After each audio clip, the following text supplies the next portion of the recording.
আসসালামু আলাইকুম, আমি সৈনিক মেহেদি।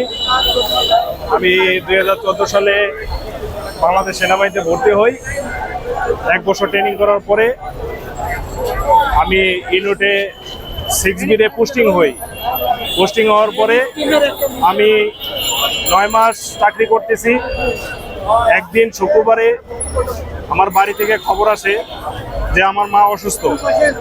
আমার মার আগে থেকে ব্রেন টিউমারের সমস্যা ছিল।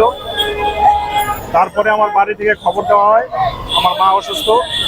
তারপরে আমি আমার প্রশাসনের কাছে, আমার ব্যাটালিয়নের কাছে আমি উইকেন্ড চাই, সাপ্তাহিক ছুটি। আমাকে সাপ্তাহিক ছুটি দেওয়া হয় না। তারপরে আমি উইদাউট লিভ ছাড়া আমি চলে আসি শুক্রবারে। তারপরে আমি আবার শনিবারে রোল কলে, আমাদের রোল কল হয়, রোল কলে হাজির হয়েছি। হওয়ার পরে আমাকে 3 দিন পরে 2IC স্যারের ইন্টারভিউ নেয়। 2IC স্যারে বলে তুমি ঠিক মতো চাকরি করো,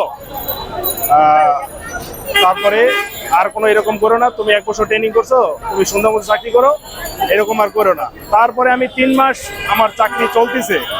একদিন আমি কোয়ার্টার ডিউটি করি, সেই জায়গা থেকে আমার ডাইকে নিয়ে আমাকে জোরপূর্বক আমার হাতের সাইন ছাপ নেয়।